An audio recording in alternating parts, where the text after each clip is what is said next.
அதாவது இப்போது இந்த 6 மாதம் அல்ல, அடுத்த 6 மாதங்களுக்கும் இந்த தேக்க நிலை தொடர்வதற்கான வாய்ப்புகள் இருக்குன்னு நீங்கள் கணிச்சிருக்கீங்க. ஆனால் பொதுவாக எனக்கு கிடைத்த தகவலை வைத்து பார்க்கும்பொழுது அவர்கள் என்ன சொல்கிறாங்க, ஐ வேல்யூவேஷன், அதாவது இந்திய பங்கு செல் 10 ரூபாய் விற்க வேண்டிய பங்கை வந்து 100 ரூபாய்ன்னு சொல்லி ஒரு பிம்பத்தை காட்டுறீங்க.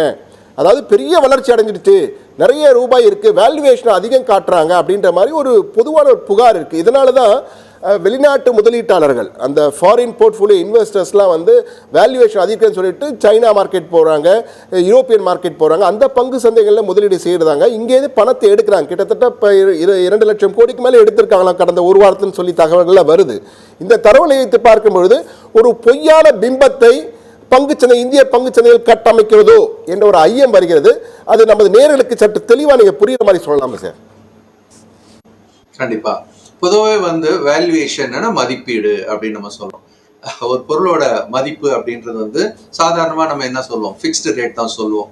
ஒரு மிக்சி விலை, ஒரு கிரைண்டர் விலை, ஒரு ஃப்ரிட்ஜ் விலை அப்படின்னா இவ்வளோன்னு அதில் டேக் போட்டு தொங்கினா அது வந்து ஒரு ஃபிக்ஸ்டு ப்ரைஸ். ஆனா பங்கு சந்தையில பங்குகள் விலை என்பது எதன் அடிப்படையில் நிர்ணயிக்கப்படுகிறது அப்படின்னு சொல்லும்போது அதனுடைய லாபம் ஈட்டும் திறனின் அடிப்படையில நிர்ணயிக்கப்படுகிறது. இப்ப லாபம் ஈட்டும் திறன் அப்படின்றது டைனமிக்கான ஒரு விஷயம், மாறிக்கொண்டே இருக்கக்கூடிய ஒரு விஷயம்.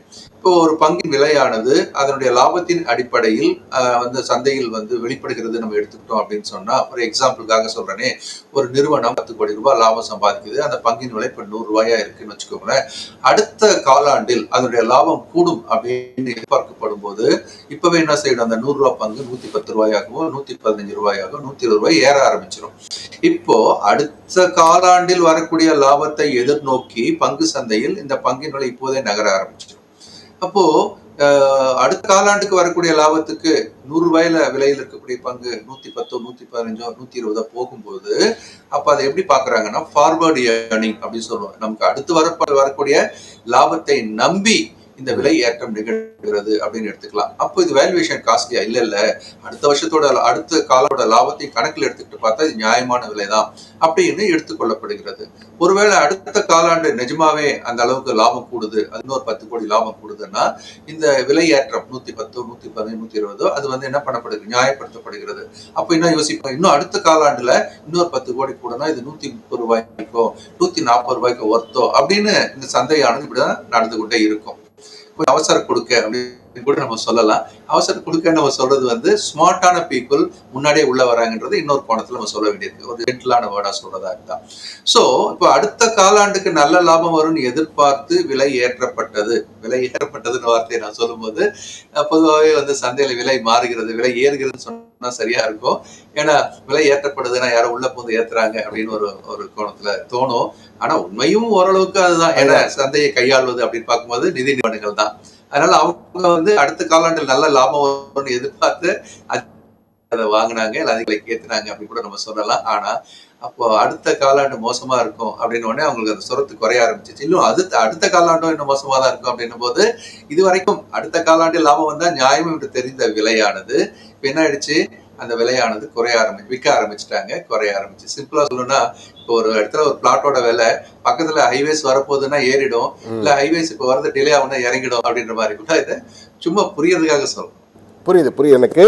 அதே மாதிரி பொதுவாக ஒரு பட்ஜெட் தாக்கல் செய்யப்பட்டால், பட்ஜெட் வர்றதுக்கு முன்னாடி பங்கு சந்தையில் ஏற்றம் இருக்கும், பட்ஜெட் எப்படி இருக்குமோன்னு சொல்லிட்டு, ஆனால் பொதுவாக இந்த பட்ஜெட் தாக்கல் செய்யப்பட்ட பிறகு 2025-26 ஆண்டுக்கான பட்ஜெட் பிப்ரவரி 1ஆம் தேதி தாக்கல் செய்யப்பட்ட பிறகு மிடில் கிளாஸ் பீப்புளுக்கு வந்து மிகப்பெரிய அளவுக்கு அந்த இன்கம் டேக்ஸ் வருமான வரியில் வந்து 12 லட்சம் ரூபாய் வரை எக்ஸம்ஷன் கொடுத்துருக்காங்க. இதனால் நிறைய பணங்கள் வந்து கையில் தேங்கும்.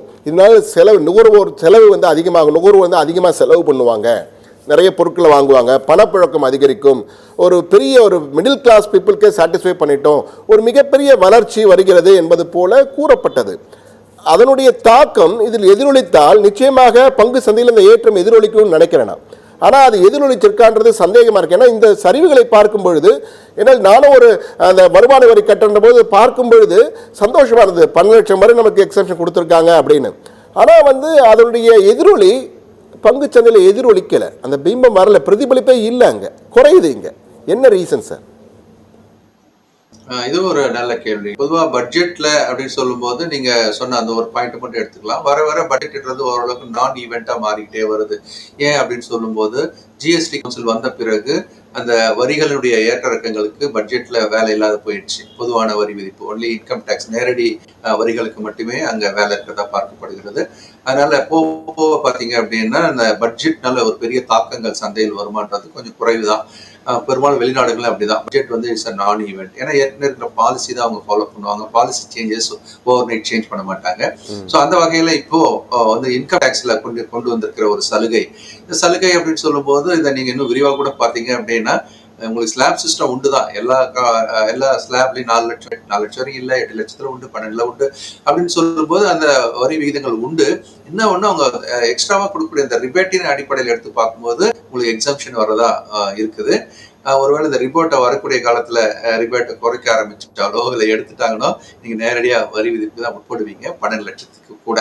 சரி, அது ஒரு பக்கம் இருக்கட்டும். இப்ப 12 லட்சத்து வரைக்கும் நீங்க ரிபேட்டின் மூலமாக வரி கட்ட வேணாம் அப்படின்னா சுமார் 1 லட்சம் கோடின்றது ஒரு அந்த பொதுமக்களிடம் வந்து கையிருப்பு இருக்கும் அப்படின்னு சொல்லப்படுகிறது. அந்த 1 லட்சம் கோடி அவங்க செலவு பண்ணாங்க அப்படின்னு சொன்னா அது வந்து அந்த நுகர்வு கலாச்சாரத்தை வந்து அது மேம்படுத்தும். அதன் மூலமாக நிறைய விற்பனைகள் நடக்கும், நிறுவனங்களுடைய லாபங்கள் கூடும், பங்கு சந்தையில் பங்குகள் விலை கூடும் எதிர்பார்க்கப்பட்டாலும் கூட அது வந்து இமீடியா ரிஃப்ளெக்ட் ஆகுதா அப்படின்னா அது வந்து இட் வில் டேக் டைம். அவங்க 1 லட்சம் கோடி நாளைக்கோ நாளான்னைக்கோ அவங்க செலவு பண்ண போதும், அவங்க கையில வரணும் இல்லையா, அவங்க சம்பாதிக்கணும். இன்கம் டேக்ஸ் கட்டுற நேரத்துல அது கட்டுறதுக்கான ஒரு சலுகை உபயோகம் பண்ணி கையில நிக்கணும், அப்பதானே செலவு வரும்.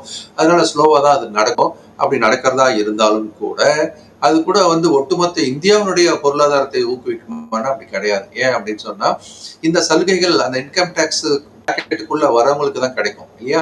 ஸோ இப்போ 140 கோடி மக்கள் இருக்கிற ஒரு இடத்துல அந்த 1 கோடி மக்கள் அப்படின்றதான் அவங்க வரி கட்டுறாங்க. அவங்களுக்கு தான் இந்த 12 லட்சம் சலுகைன்றது அவங்களுக்கு தான் போகும் அப்படின்ற ஒரு கண்டிஷன்ல மற்றவங்களுக்கு ஒன்றும் பெரிய மாற்றத்தை இதை கொடுக்க போறது இல்லை அப்படின்றத இன்னொரு கோணத்தில் நம்ம பார்க்க வேண்டியிருக்குது. இருந்தாலும் இப்ப கொடுத்திருக்கிற இந்த 1 லட்சம் கோடி சலுகை என்பது நடைமுறைக்கு வந்து அதன் மூலமாக அதனுடைய ரிசல்ட் தெரியறதுக்கு காலம் எடுக்கும். உடனே பங்கு சந்தையில் பிரதிபலிக்காது. இது ஒரு விஷயம். ரெண்டாவது, நீங்க ஏற்கனவே அந்த எஃப்ஐஸோட ஃபாரின் இன்ஸ்டிடியூஷன் இன்வெஸ்டர்ஸ் அந்நிய நிதியினுடைய விற்பனை பத்தி இப்ப சொன்னீங்க. கடந்த ஆண்டுகள் எடுத்துக்கிட்டீங்கன்னா அது குறிப்பா இப்ப கடந்த 4 மாதங்கள் 5 மாதங்கள் எடுத்தீங்கன்னா 2 லட்சம் கோடி கிட்ட வைத்திருக்கிறாங்க. ஆக இந்த 1 லட்சம் கோடி சலுகை மூலமாக பங்கு சந்தைக்குள்ள அவர்கள் நுகர்வு அதிகமாக செய்து அதன் மூலம் விற்பனை கூடிய லாபம் கூடி பங்குகளை கூடுறதுன்ற ப்ராசஸ பக்கத்துல வச்சு பார்க்கும்போது விற்பனை என்பது மிக பங்கினுடைய வாங்குதல் அப்படின்றத நம்ம இந்த 1 லட்சம் கோடி நுகர்வின் மூலமாக உள்ள வரக்கூடிய பணம் பங்கு சந்தைக்கு மெல்ல மெல்லதான் வருதா வச்சுக்கலாம். அதை ஆஃப்செட் செய்யும் வகையில் வந்து நிதி நிறுவனுடைய விற்பனை, அந்நிய நிதி நிறுவனுடைய விற்பனை என்பது அதை விட பல மடங்காக இருக்கும்போது சந்தையானது இறங்குமுகமாக இருக்கும். பட்ஜெட்டில் அறிவிக்கப்பட்ட இந்த நுகர்வு சலுகையானது உடனடியாக பங்கு சந்தையில் பிரதிபலிக்குமா அப்படின்னா இப்போதைக்கு விற்பனையை நிறுத்தாத வரை அது பிரதிபலிக்காது. நிச்சயமா.